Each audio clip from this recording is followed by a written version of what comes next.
আসসালামু আলাইকুম, সবাই কেমন আছেন? কিছুক্ষণ আগে সামাজিক যোগাযোগ মাধ্যমে একটা ভিডিও দেখলাম, যেটা হাসনাত আবদুল্লাহ নিজে শেয়ার করেছে। ওইটা তার আসনেরই একটা ভিডিও। সেখানে বিএনপির একজন হেভিওয়েট ক্যান্ডিডেট দাঁড়িয়েছিল, যার নাম ছিল মঞ্জুরুল আহসান মুন্সি, যিনি তার ঋণ খেলাপির দায়ে আর প্রার্থিতা তার বাতিল হয়েছে।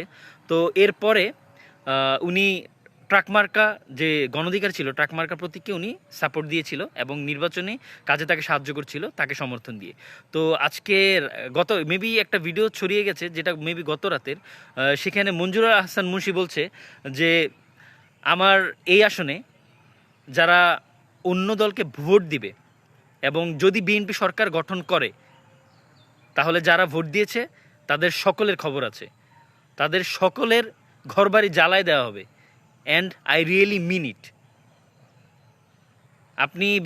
আপনারা চাইলে ওই ব্যাপারটাকে যে কোনোভাবে সে ভিডিও করতে পারেন এবং ফেসবুকে ছড়াই দিতে পারেন, আমার কোনো সমস্যা নেই। আমি আসলেই এটা করব, আমি অনেক রাগান্বিত হব। তো আপনারা আমাকে রাগাবেন না তো? তখন তার যে সমর্থক বা কর্মীরা ছিল, তারা বলে না, তারা রাগাবে না তাকে। তো আসলে একজন মানুষ আপনাকে অপছন্দ করতেই পারে, তাই বলে আপনি তার ঘরবাড়ি বা তার ফ্যামিলির কোনো ক্ষতি করতে পারেন না। যে কোনো একটা মানুষের ঘরবাড়ি হচ্ছে তার জীবনের সবচেয়ে মূল্যবান জিনিস। ঘর, একটা মানুষের একটা ঘর বানাতে বা একটা ঘর তৈরি করতে সারা জীবন লেগে যায় কারো কারো। আপনি সেই ঘরটাকে পুড়িয়ে দিবেন, এর মানে কি? আপনি কি হয়ে গেছেন আপনি ঘর পুড়িয়ে দিবেন? আপনি পারলে ওই সাধারণ মানুষের ঘরে হাত দিয়ে দেখেন।